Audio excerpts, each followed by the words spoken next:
I remember అనేటువంటి పోమ్ ని Thomas would రాయడం జరిగింది అనమాట. So I remember the house where I was Born. So నేను ఏ ఇంట్లో అయితే నేను పుట్టానో ఆ ఇంటిని నేను ఎప్పటికీ కూడా మర్చిపోలేను, అది నాకు చాలా బాగా గుర్తుంది అని చెప్తూ ఉన్నారు. The little window where the sun came peeping in at morn. అట్లాగే ఆ ఇంటికి ఒక చిన్న కిటికీ ఉంది, ఆ యొక్క కిటికీ గుండా సూర్యుడు ఎట్లాగ మా ఇంట్లోకి వస్తూ ఉండేవాడో, పొద్దున్న అవగానే ఆ యొక్క సూర్యుడు ఎలాగ మా ఇంట్లోకి వచ్చేవాడో, సో అది కూడా నేను ఎప్పటికీ మర్చిపోలేను. పీపింగ్ అంటే ఏంటి అంటే తొంగి చూడడం అనమాట. సో మనం అన్ని కూడా మూసేసినా సరే, ఎక్కడ ఏ చిన్న ప్రాంతంలో ఉన్నటువంటి చిన్న రంధ్రం గుండా అయినా సరే సూర్యకిరణాలు ఇంట్లోకి వచ్చేస్తూ ఉంటాయి కదా. సో దాని గురించి ఆయన చెప్తూ ఉన్నారు. Peeping in at the morning and he never came a wing two soon. ఈ యొక్క సూర్యుడు ఎలాంటి వాడు అంటే త్వరగా వచ్చేసేయడు. అతని యొక్క సమయం ఎప్పుడైతే అతనికి ఇవ్వబడిందో అప్పుడే వస్తాడనమాట. ముందు రాడు, అట్లాగని వెనక రాడనమాట. సో ఏ యొక్క సమయం అయితే ఆయన కేటాయించబడిందో అదే సమయంలో ఆయన వస్తాడు.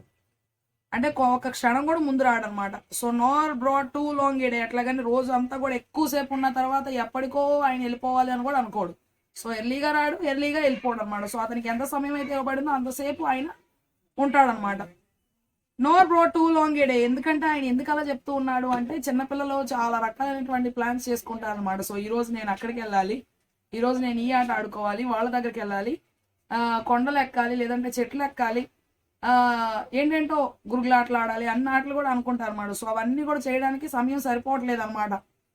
అందుకని ఎక్కువసేపు ఉంటే బాగుండు, ఇంకా ఎక్కువ సమయం ఉంటే బాగుండు అనేటువంటి ఆలోచనతో అలా చెప్తూ ఉన్నాడు.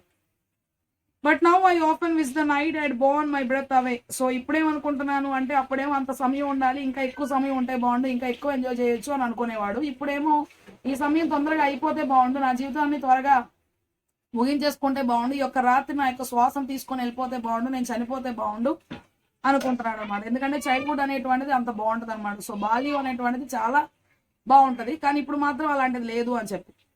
I remember the rose is red and white. ఇప్పుడేం చెప్తూ ఉన్నాడు అంటే ఈ యొక్క ఐ రిమెంబర్ అనేటువంటి దాన్ని మనం ఈ యొక్క ప్రతి ఒక్క స్టాండ్జాలో కూడా ఫస్ట్ లైన్ గా రాయడం జరిగింది. ఎందుకంటే ఆయన అది చాలా బాగా గుర్తుండిపోయింది. అతని యొక్క బాల్యం అనేటువంటిది అతనికి చాలా బాగా ఎక్కువగా గుర్తుండిపోయింది. అతని యొక్క బాల్యం ఎలా ఉంది, ఇప్పుడు ప్రజెంట్ పరిస్థితి ఎలా ఉంది అనేటువంటి ప్రస్తుత స్థితి గురించి, బాల్య స్థితి గురించి చెప్తూ బాల్యంలో ఆయన ఎంత ఆనందించాడు, సంతోషించాడు అనేటువంటిది బాగా మనం చెప్తూ ఉన్నాడు అన్నమాట. సో అది ఆయనకి ఇంకా ఆనందాన్ని కలిగిస్తూ ఉంది. The rose is red and white. Okay, so ఆయన యొక్క వారికి ఉన్నటువంటి ఆ యొక్క చిన్న గార్డెన్ లో ఎన్ని రకాల పూలు ఉండేయో అనమాట. సో గులాబీలు ఉండేవి, తర్వాత ఎరుపు రంగులో ఉండేటువంటి గులాబీలు, తెలుపు రంగులో ఉండేటువంటి గులాబీలు, the violets. Okay, so violets ఉంటాయి అనమాట. సో ఈ వైలెట్ ఫ్లవర్స్ ఎలా ఉంటాయి అంటే హృదయ ఆకారంలో ఉంటాయి అనమాట, అంటే ఒక హార్ట్ షేప్ లో ఉంటాయి అనమాట. సో చాలా రకాలైనటువంటి కలర్స్ లో వస్తూ ఉంటాయి. వాటి యొక్క ఆకులు అనేటువంటివి చాలా గుండ్రంగా ఉంటాయి అనమాట. సో చాలా రకాల రంగుల్లో ఈ యొక్క వైలెట్స్ అనేవి, పింక్ అని, వైలెట్ అని, ఇంకా చాలా చాలా రంగుల్లో వస్తూ ఉంటాయి అనమాట. అండ్ లిలీ కప్స్, ఇవి కూడా ఒక రకమైనటువంటి పువ్వులు అనమాట. Those flowers made of light. ఈ పువ్వులన్నిటి గురించి కూడా చెప్తూ ఉన్నాడు. ఎన్ని రకాల పువ్వులు ఉన్నాయి, అవన్నీ కూడా ఎంత సంతోషాన్ని, ఎంత ఆనందాన్ని, నా జీవితంలో ఎంత వెలుతుర్ని నింపినయో అని చెప్తున్నాడు. The lilacs where the robin built. Lilacs అనేటువంటివి కూడా ఒక రకమైనటువంటి పూలు అనమాట. సో చెట్టు నిండా కూడా ఎక్కువ బంచెస్ ఆఫ్ ఫ్లవర్స్ గా ఏలాడుతూ ఉంటాయి. చాలా పువ్వులు గుత్తులుగా పెరుగుతూ ఉంటాయి అనమాట. సో ఆ యొక్క పువ్వులు అనేటువంటివి చాలా ఎక్కువ. ఆ చెట్టు మీద ఏం చేస్తాయంటే రాబిన్ బర్డ్ అనేటువంటిది ఒక బర్డ్, అది ఆ బర్డ్ కి పైన అంతా కూడా బ్లాక్ కలర్ లో ఉండి కింద ఇక్కడ ఈ పొట్ట భాగం అంతా కూడా రెడ్డిష్ ఆరెంజ్ కలర్ లో ఉంటది అనమాట. సో అందుకని ఆ బర్డ్స్ చాలా బాగుంటాయి. ఆ యొక్క బర్డ్స్ ఏం చేస్తాయి అంటే ఈ యొక్క లైలక్స్ అనేటువంటి చెట్ల మీద మాత్రమే గూడులు కట్టుకుంటాయి అనమాట. సో దాని గురించి చెప్తున్నారు. వాళ్ళకి ఈ యొక్క లైలక్స్ అనేటువంటి చెట్టు ఉందన్నమాట, లైలక్స్ చెట్లు ఉన్నాయి. ఆ చెట్ల మీద ఈ యొక్క రాబిన్ బర్డ్ తన యొక్క రాబిన్ పక్షి ఏం చేసింది అంటే తన యొక్క గూడుని ఆ యొక్క కొమ్మల మీద కట్టుకుందనమాట. And where my brother set the laburnum on his birthday. ఇంకా ఏంటి అంటే ఆ యొక్క చెట్టు దగ్గరే వాళ్ళ యొక్క అన్నగారు ఒక ఆయన ఉన్నాడు. ఆయన ఏం చేశాడంటే అతని యొక్క పుట్టినరోజు సమయంలో ఒక చెట్టును అక్కడ నాటాడు అనమాట, ఒక మొక్కను అక్కడ నాటాడు. The tree is living yet. ఇంకా ఏంటి అంటే ఆ యొక్క చెట్టు ఇంకా ఉంది, ఆ ట్రీ ఇంకా ఉంది అని చెప్తున్నాడు, కానీ వాళ్ళ బ్రదర్ గురించి చెప్పట్లేదు. అంటే వాళ్ళ బ్రదర్ చనిపోయారు అనమాట. సో మనుషులు అయితే వెళ్ళిపోతారు, కానీ నాటినటువంటి చెట్లు మనం బ్రతకనిస్తే అవి అలాగే ఉంటాయి అని చెప్తున్నాడు అనమాట.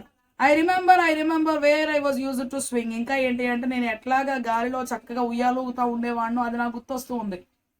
చెట్లకి చక్కగా చెట్ల కొమ్మలకి తాడు కట్టేసి ఉయ్యాలు ఊగుతా ఉంటారనమాట. ఒక టైర్ తీసుకొని కట్టేయడం, లేదంటే ఒక తాడు మీద ఆ ఉయ్యాలు ఊగుతా ఉన్నటువంటి సందర్భంలో ఆ యొక్క అనుభవాన్ని నేను మరలా గుర్తు చేసుకున్నాను. అది నిజంగా చాలా మధురమైనటువంటి అనుభవం అనమాట. So and thought the air must rush as fresh.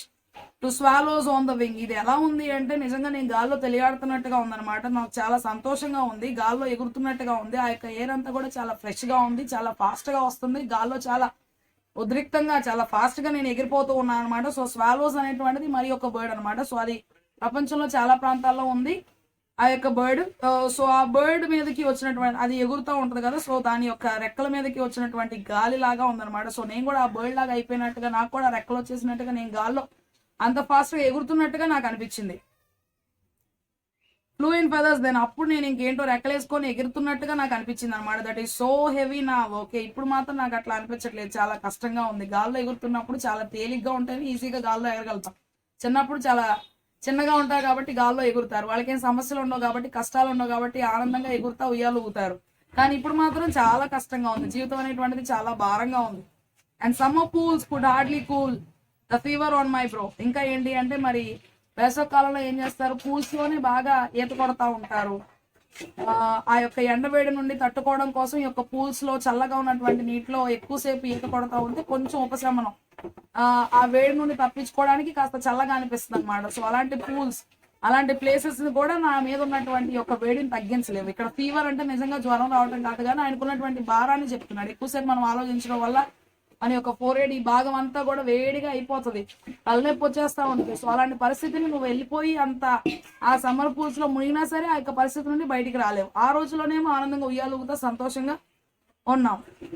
I remember the fit tree dark and high.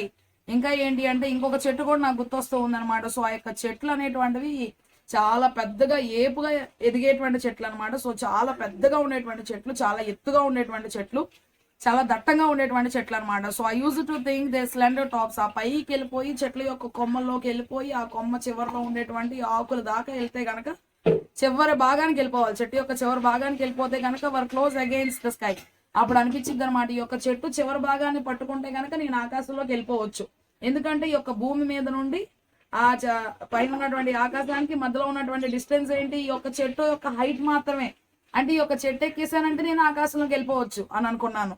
Slender tops were close against the sky and it was a childish ignorance. అప్పుడు చిన్నవాడిని కాబట్టి నాకేం తెలియదు కాబట్టి నేను అట్లా ఇలా పడుకున్నప్పుడు నేల మీద పైకి చూస్తూ ఉన్నప్పుడు ఆకాశానికి భూమికి మధ్యలో ఉన్నటువంటి చెట్టే అడ్డం.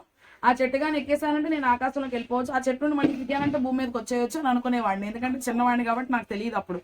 But now it is little Joy to know I'm father of from heaven than when I was a boy. So ఇప్పుడు నాకు చాలా బాధగా అనిపిస్తా ఉంది. అయ్యో అప్పట్లోనేమో అంత ఈజీ అనుకున్నాను, ఇప్పుడేమో భూమికి ఆకాశానికి కొన్ని వేళ్ల మైళ్ళ దూరం ఉంది అనేటువంటిది నేను చదువుకుంటున్నాను కాబట్టి, పెద్దవాడిని అవుతున్నా కాబట్టి, నేను తెలుసుకున్నాను కాబట్టి ఇప్పుడు నాకు చాలా బాధ కలుగుతుంది. అప్పుడు నేను అనుకున్నది ఏది కూడా నిజం కాదు, అప్పుడు నేను చేసినటువంటి సంతోషం ఏది కూడా మళ్ళా రాదు.